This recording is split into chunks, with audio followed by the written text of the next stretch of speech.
مال گاڑی کی بوگی سے لوٹ پڑے۔ ڈبے کے آس پاس لوگوں کی تعداد کم ہو جانے کے سبب ہم ایک دوسرے کو بخوبی دیکھ سکتے تھے۔ ان کی رفتار متوازن تھی۔ جس قسم کا تاثر وہ ہم پر مرتب کرنا چاہتے تھے اس کا تقاضا یہی تھا کہ اپنے ڈبے تک آ کے یا تو وہ باہر کھڑے رہیں یا اندر داخل ہو جائیں۔ وہ اندر چلے گئے۔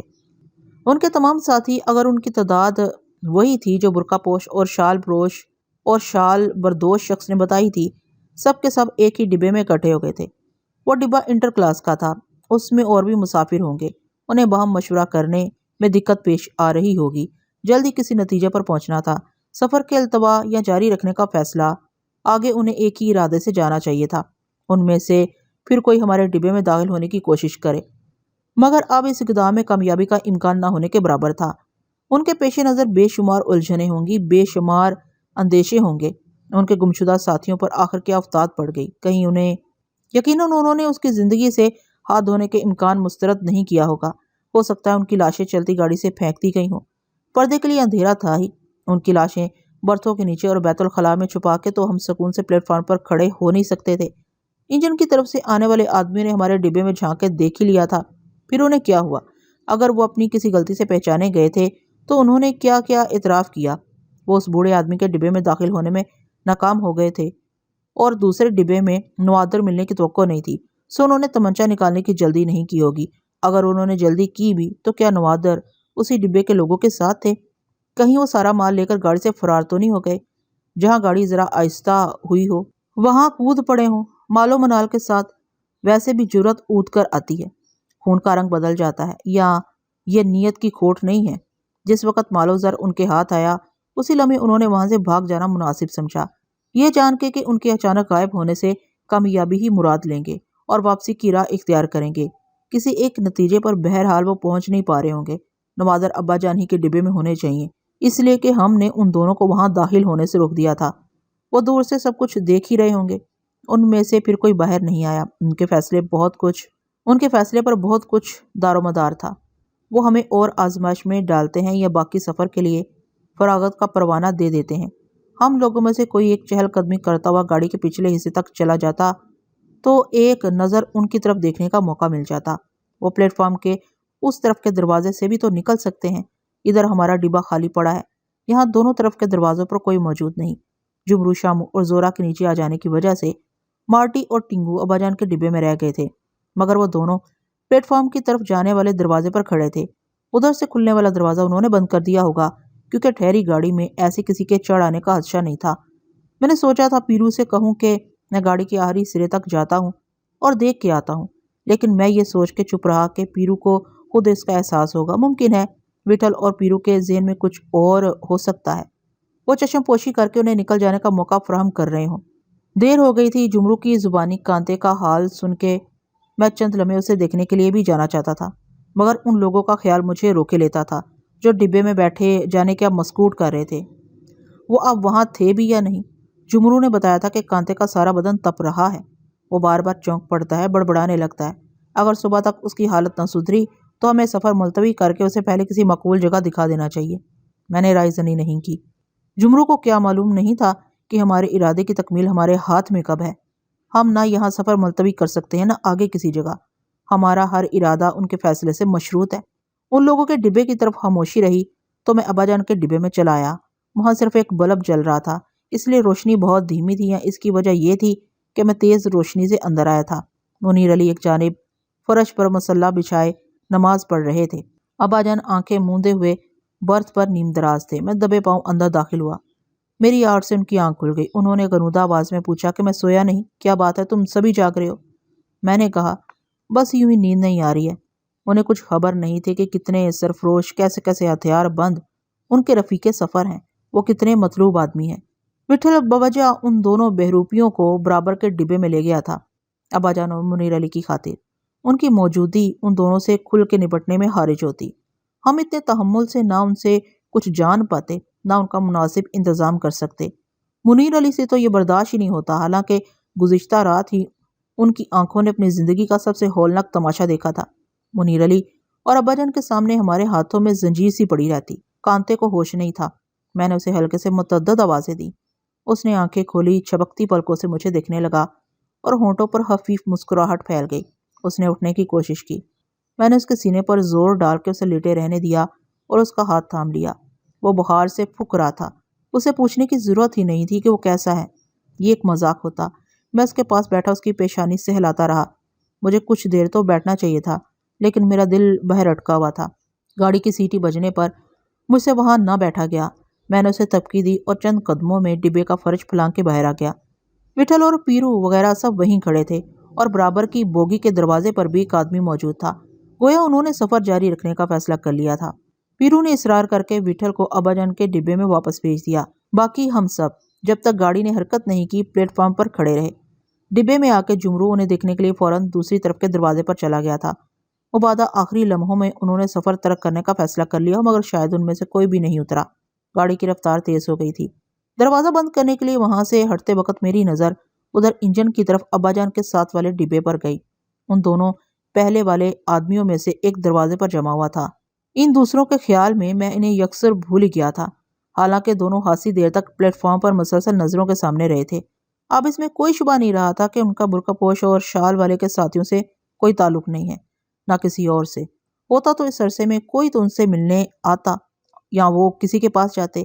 ان کی تعداد بھی صرف 2 معلوم ہوتی تھی، ہو سکتا ہے وہ کسی اور طرف سے آئے ہوں، لیکن مقصد تو ان کا بھی کوئی دوسرا نہیں ہوگا۔ کچھ نہیں کہا جا سکتا تھا کہ مقصد کے حصول کے لیے انہوں نے کیا عزم کیا ہوا ہے۔ میں اب کچھ سوچنا سمجھنا نہیں چاہتا تھا۔ گاڑی چلی تو میرا جوڑ دکھنے لگا۔ میں برتھ پر ہاتھ پیر پھیلا کے لیٹ گیا۔ جتنی دیر گاڑی چل رہی تھی اور اسٹیشن نہیں آتا تھا اتنی دیر میں آنکھ بند کر سکتا تھا۔ میں نے اپنا بازو جسم کے بوجھ تلے دبا دیا۔ ایک اس میں آگ سی بھڑک اٹھتی تھی۔ جب گاڑی آہستہ ہونے پر میری آنکھ کھلی، کھڑکیوں کے باہر اندھیرا مرچھا چکا تھا۔ 2-1 منٹ رک کر گاڑی پھر چل پڑی اور میری آنکھ پھر لگ گئی۔ آگے کئی اسٹیشنوں پر جہاں گاڑی ذرا سی سست ہوتی میری آنکھ خود بخود کھل جاتی اور سب لوگ بھی برتھوں سے اٹھ جاتے۔ وہ سب چھوٹے چھوٹے اسٹیشن تھے۔ آنے والے ہر اسٹیشن پر اجالا بڑھتا جاتا تھا، تائیں کہ دھوپ نکل آئی اور 7:30 بجے گاڑی ہوٹکی اسٹیشن پر آ کے ٹھہر گئی۔ ہوٹکی پر سارے کے سارے موجود تھے، نواب قطب الدین علی کے نمک خوار بھی اور ابا جان کے ساتھ والے ڈبے کے آدمی بھی۔ چلتی گاڑی میں ان کا ڈبے میں داخل ہونا ممکن نہیں تھا اور کسی اسٹیشن پر وہ ہماری آنکھوں میں دھول جھونک کر ہی اندر آ سکتے تھے۔ گزشتہ کئی اسٹیشنوں پر ہمارے ڈبے سے دور دور سہی، مگر ان کے آدمی پلیٹ فارم پر بھٹکتے منڈلاتے رہے تھے۔ ہر جگہ وہ پہلے سے زیادہ آشفتہ معلوم ہوتے تھے۔ ویران اسٹیشنوں پر ان کا بار بار ڈبے سے اترنا اور پلیٹ فارم کا چکر لگانا اس طرح بھی کی غمازی کرتا تھا۔ جب تک وہ ساتھ چل رہے تھے ہمیں بھی پلک چھپکنے کی غفلت نہیں کرنا تھی۔ تعداد کے علاوہ ہتھیاروں کی موجودگی سب سے زیادہ ان کی تقویت کا سبب ہوگی۔ ایک تمچہ 10 آدمیوں کو بے دست و پا کر دیتا ہے۔ کسی وقت بھی کسی کے دماغ میں کچھ سما سکتا تھا۔ اجالا ہوتے ہوئے ریاست کا علاقہ ختم ہو چکا تھا۔ گل برکے سے آگے وہ کسی بھی اسٹیشن پر اتر سکتے تھے۔ ہوٹکی تو جنکشن تھا، وہ یہاں اتر سکتے تھے۔ ہمارے ساتھ چلنے کا ارادہ انہوں نے بے وجہ ہی نہیں کیا ہوگا۔ ہوٹکی پر ہم سبھی اترنا چاہتے تھے، مگر پیرو نے منع کر دیا۔ شاید بار بار ان کے سامنے جانے کی ہمیں ایسی ضرورت نہیں تھی۔ صرف مارٹی اور شامو پلیٹ فارم پر اترے تھے۔ کسی تجربہ کار مسافر نے مارٹی کی معلومات میں اضافہ کیا تھا۔ شولاپور جنکشن نزدیک ہے، ناشتہ وغیرہ وہاں بہتر ملے گا اور گاڑی بھی زیادہ دیر ٹھہرے گی۔ اس نے ٹھیک ہی کہا تھا۔ ہوٹکی پر گاڑی 10 منٹ کے قریب ٹھہر کے آگے بڑھ گئی اور آدھے گھنٹے سے کم وقت میں شولاپور آ گیا۔ 8 بج رہے تھے۔ ہر طرف چمکیلی دھوپ پھیلی ہوئی تھی، تازہ دھوپ۔ پلیٹ فارم پر تل دھرنے کو جگہ نہیں تھی۔ ہم سبھی وہاں اتر گئے۔ ابا جان اور منیر علی بھی باہر آ گئے تھے۔ وقفے سے آنکھ بند کر لینے کے باعث مجھے بھی کچھ تازگی محسوس ہو رہی تھی۔ سب کچھ وہی تھا، لیکن اجالا ویسے بھی بہت سی سرگرانیاں کم کر دیتا ہے۔ سرگرانی بھی ایک قسم کا اندھیرا ہی ہے۔ 2 اندھیرے مل کے اور گہرے ہو جاتے ہیں۔ اندھیرے کی نسبت مجھے اپنا جسم کچھ تنا ہوا کھچا ہوا نہیں لگ رہا تھا، یا یہ محض نیند کا اثر تھا۔ نیند بھی آدمی کی غذا ہے۔ شامو پلیٹ میں نواب حشمت جنگ کے حوان سے مٹھائی وغیرہ نکال لایا تھا۔ چائے کے ساتھ ہم وہیں کھڑے کھڑے مٹھائی کے دانے بھی ٹونگتے رہے۔ یہ دیکھ کے شامو اندر ٹوکری سے کچھ اور چیزیں بھی لے آیا۔ یک مارٹی نے اچھل کے مجھے کوہنی ماری۔ میرے ہاتھ سے چائے کی پیالی گرتے گرتے بجی، مگر میری نظر سیدھی پیچھے برابر کی بوگی کے ڈبے پر گئی۔ وہ ڈبے سے اتر رہے تھے اپنے مختصر سامان کے ساتھ۔ کلیوں نے آ کے ان کا سامان اٹھانا چاہا تھا، مگر انہوں نے جھڑک کے انہیں دور رہنے کا حکم دیا۔ اسٹیشن کی جانب جاتے ہوئے ہماری طرف ہی سے گزرے۔ انہوں نے ہمیں اور ہم نے انہیں بہت قریب سے دیکھا۔ نہ انہوں نے کسی رویے کا اظہار کیا، نہ ہماری طرف سے انہیں کسی قسم کا تاثر ملا ہوگا۔ میں نے اچھی طرح گن لیا تھا، ان کی تعداد 7 ہی تھی۔ وہ تیز قدموں سے آگے بڑھ گئے اور پست سے ہمیں نظر آتے رہے۔ پھر ہجوم میں چھپ گئے۔ وٹھل کے اشارے پر مارٹی ہجوم میں رل مل کے چپکے سے آگے چلا گیا۔ اس نے آ کے بتایا کہ وہ گیٹ سے باہر نکلنے یا آگے کسی ڈبے میں بیٹھنے کی بجائے اندر اسٹیشن کی انتظار گاہ میں داخل ہو گئے۔